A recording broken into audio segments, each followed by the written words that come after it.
Hello， 大家好。咁啊，依家就係2025年嘅6月，今日就為大家講解一下今期最火爆嘅樓盤之一阿布達比嘅 Farhid Island。先講一講喺阿聯酋買樓嘅潛規則先啦。咁其實好多時咧都會聽到話，哇喺嗰邊排隊排好耐啊，搶唔到單位啊，又或者甚至你會聽到啲代理同你講，一定要入咗 EOI 先，你先至可以第一手搶到呢啲咁樣單位㗎喎。咁其實的而且確係嘅。如果你對於一啲嘅樓盤真係中意嘅，咁啊爭在價錢係幾多錢嘅話咧，其實都好建議大家咧可以入定 EOI 先。咁 EOI 咧通常咧發展商都會同你講有某啲嘅訂金要先俾佢哋嘅。咁跟住咧到揀樓嗰下就扮一聲咧，咁就可以即刻揀到自己想要嘅單位咁樣啦。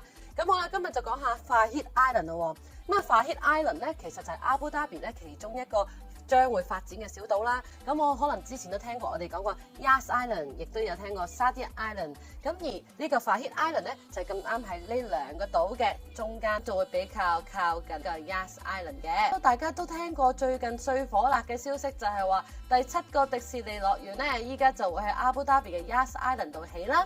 咁所以咧，其實帶動到 Yas Island 嘅樓價升得好緊要之餘咧，Farhid Island 咧都係好多嘅潛在一啲想投資喺阿布達比嘅買家咧係放眼喺呢一度嘅，因為我哋呢啲嘅樓盤咧好多時就會可以望到 Yas Island 未來嘅迪士尼樂園咯。大家依家嚟緊嘅機會咧就係有一個 project 叫做 Farhid Beach Residence， 就係聽到名都知道啦。咁啊 beach 嗰度咧就好多呢啲嘅單位，真係望出去嘅話咧係一定成個 Farhid Island 最靚嘅 residence 嚟㗎啦，因為係得佢前排先至可以望到水嘅。講多少少啦，咁呢個樓盤咧其實就係當地最出名嘅發展商敖達去起嘅，咁其實基本上成個島都會係佢哋規劃噶啦。咁我哋頭先講緊呢個 Beach Residence 咧，就會喺2029年嘅第2季落成啦。而最正嘅係咧，其實依家首期只需要10% 就可以做業主噶啦。佢哋嘅價錢咧，就如果一房嘅話咧，就350萬迪拉姆起。咁啊，當然啦，如果中意一房嘅你哋，絕對係可以入呢個 EOI。嗱，如果大家真係純投資嘅話，亦都唔需要海景房嘅話咧，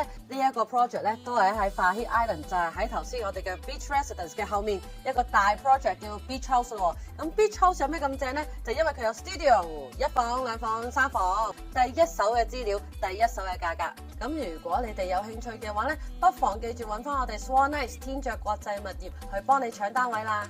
發展商將於喺6月18號正式開賣 Farhid Beach House， 所以咧大家有興趣嘅話咧，記住要同我哋預約啦，因為發展商嚟到香港代表住咩？